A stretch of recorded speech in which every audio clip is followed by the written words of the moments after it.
Saudi আরবের প্রবাস Bangla premier league টুর্নামেন্টে ব্রাহ্মণবাড়িয়া চ্যালেঞ্জার্সকে হারিয়ে কোয়ার্টার ফাইনাল নিশ্চিত করল সিলেট ইউনাইটেড। এনটিভি সৌদি আরব প্রতিনিধি জানান, রিয়াদের ধীরাব ক্রিকেট স্টেডিয়ামে ব্রাহ্মণবাড়িয়াকে 7 উইকেটে হারায় সিলেট। সিলেট ইউনাইটেড দলের পক্ষ থেকে উপস্থিত দর্শক এবং খেলোয়াড়দের অভিনন্দন জানান টিম মালিক ফয়সাল আহমেদ, দলের প্রধান উপদেষ্টা আব্দুল আজিজ মাসুক, উপদেষ্টা আব্দুস শহীদ, নজরুল ইসলাম, রুবেল আহমেদ, তোফায়েল আলমগীর হোসেন সহ অনেকে। এ সময় মাঠে বিপুল সংখ্যক প্রবাসী দর্শক গ্যালারিতে বসে খেলা উপভোগ করেন। ম্যান অব দ্য ম্যাচের পুরস্কার পান সিলেট ইউনাইটেডের মোহাম্মদ হেলাল। আগামী ম্যাচে জয়লাভের জন্য দোয়া চেয়েছেন কমিটির চেয়ারম্যান ও উপদেষ্টারা।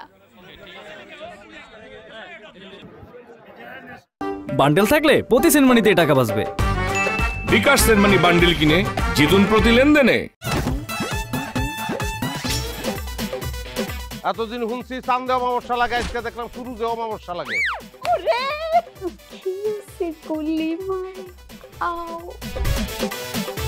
আপনার নামটা? আমার নাম লাবণ্য। এটা ধরেন। এইটা কি? সোলেমানি আংটি। ভয় পেলে নাকি সিরিয়াস? আমগো চোখে তো এখন কাঠের চশমা। দুইটা খেজুর কাটা নিয়ে চক্ষু দুইটা উঠানো হইলে আমারে দান করে দিন। কারো পৌষ মাস আর কারো সর্বনাশ।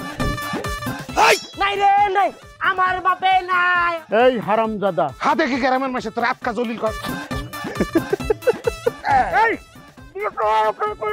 আমার ঘরে তিনটা বউ এতিম হয়ে যেতাম। বস্তালো আবার ঢুকা। এই এই